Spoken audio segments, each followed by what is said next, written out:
Cuando pensamos en la antigua Roma, casi siempre nos viene a la cabeza imágenes de emperadores, legiones, gladiadores, pero ¿y las mujeres?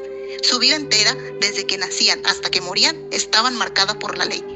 Así que hoy vamos a hacer precisamente eso, un viaje legal para desentrañar qué significaba realmente ser mujer en Roma, yendo mucho más allá de los estereotipos. Y todo este análisis podemos resumirlo en una gran pregunta, la que nos va a guiar en todo momento.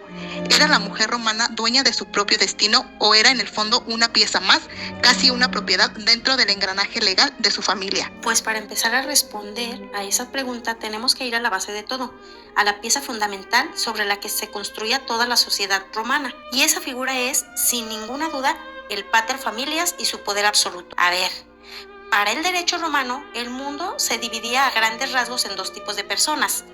Por un lado, estaban los siu iuris, viene a significar de propio derecho, o sea, los que eran legalmente independientes, y por otro, todos los demás, los alieni iuris, que estaban sometidos a la autoridad de otra persona. Y claro, ¿quién es el ius civilis por excelencia?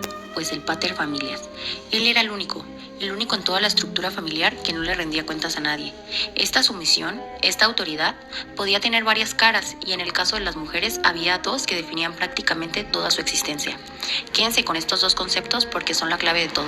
La patria potestad, que es el poder del padre, y la manus, que es el poder del marido. Empecemos como es lógico, por el principio de este viaje vital. Una niña romana nacía y desde ese mismo instante era considerada alien iuris. ¿Y qué quiere decir esto? Pues que legalmente estaba bajo el control total y absoluto de su padre, de su pater familias.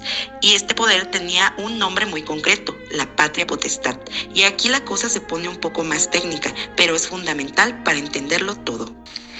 Hay que diferenciar entre dos tipos de parentesco. Por un lado tenemos la cognatio. Esto es fácil, es el parentesco de sangre, el biológico, pero legalmente el que de verdad importaba, el que tenía peso, era el agnatio, el parentesco civil, y esto solo se transmitía por línea masculina a través de la autoridad del pater familias. ¿Y por qué era tan crucial? Pues porque era lo que definía las herencias, las tutelas, todo. En resumen, a la ley romana le importaba mucho más la estructura de poder de la familia que los simples lazos de sangre. Y así llegamos al gran punto de inflexión en la vida de una mujer, el momento en el que legalmente lo podría cambiar todo, el matrimonio. Fíjense en el título, un cambio de dueño, porque a veces era bueno, literalmente eso, un traspaso de autoridad de un hombre a otro. Entonces, claro, la pregunta es inevitable.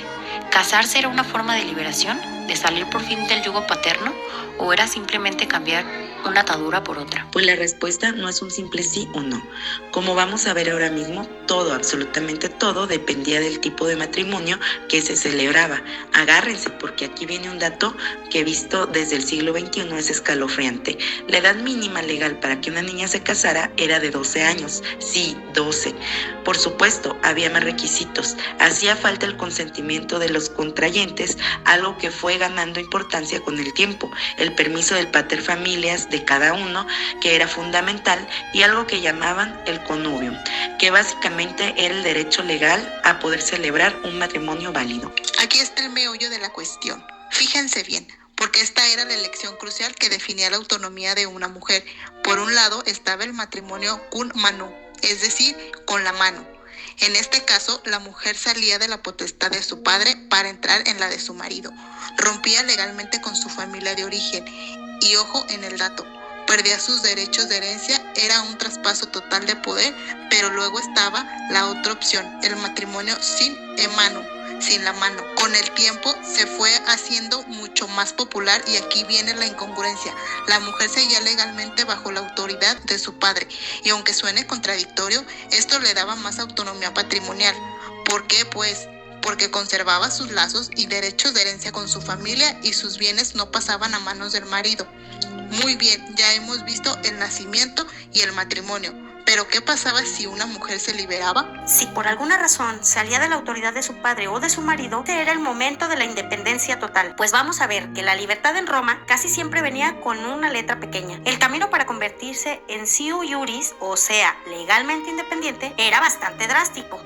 Tenía que morir la figura de autoridad que la controlaba, así de simple. Si su matrimonio era sine manu, se hacía independiente cuando moría su padre. Si era cum manu, cuando moría su marido. Pero ahí viene la trampa. Ser sui juris no significaba ni de lejos ser completamente libre en el mismo momento que se convertía en independiente. ¡Zas! Caían automáticamente bajo algo llamado tutela perpetua. ¿Y qué era esto? Pues significaba que para el resto de su vida, aunque fuese la dueña de su patrimonio, necesitaba la autorización de un tutor varón, normalmente un familiar, para hacer cualquier acto jurídico importante. Quería vender una propiedad, permiso del tutor. Hacer testamento, permiso del tutor. Su independencia económica en la práctica estaba muy limitada. Ahora la pregunta es, ¿había alguna forma de escapar de esta tutela de por vida? Pues sí, había una vía de escape. La introdujo el emperador Augusto, que andaba bastante preocupado por la caída de la natalidad y creó el ius liberorum, el derecho de los hijos. Era una especie de recompensa del Estado si eras una mujer nacida libre y tenías 3 hijos, o una liberta y tenías 4.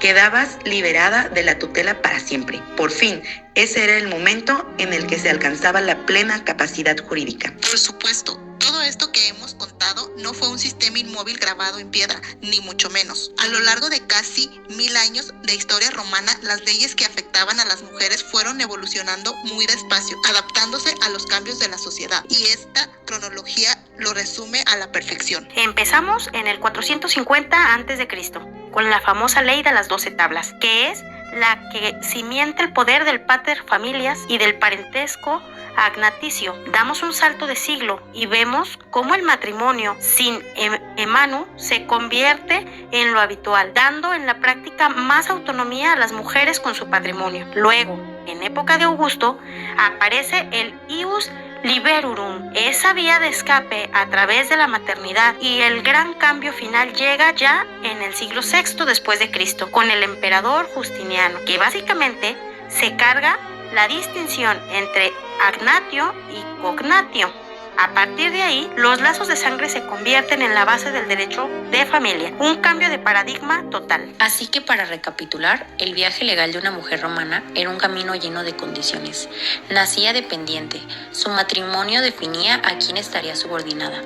Su posible independencia estaba siempre condicionada por una tutela, y solo con el lentísimo paso de los siglos, el sistema legal empezó a reconocerle algo más de la autonomía y a valorar sus lazos de sangre. Y todo esto nos deja con una última reflexión. Este complejo sistema legal de Roma puede parecernos algo de un mundo muy lejano, casi de otro planeta, pero si lo pensamos bien, ¿qué ecos de esa antigua tensión entre la autonomía del individuo y el poder de la estructura familiar resuenan todavía en nuestra sociedad actual? Es una pregunta que sin duda da para pensar.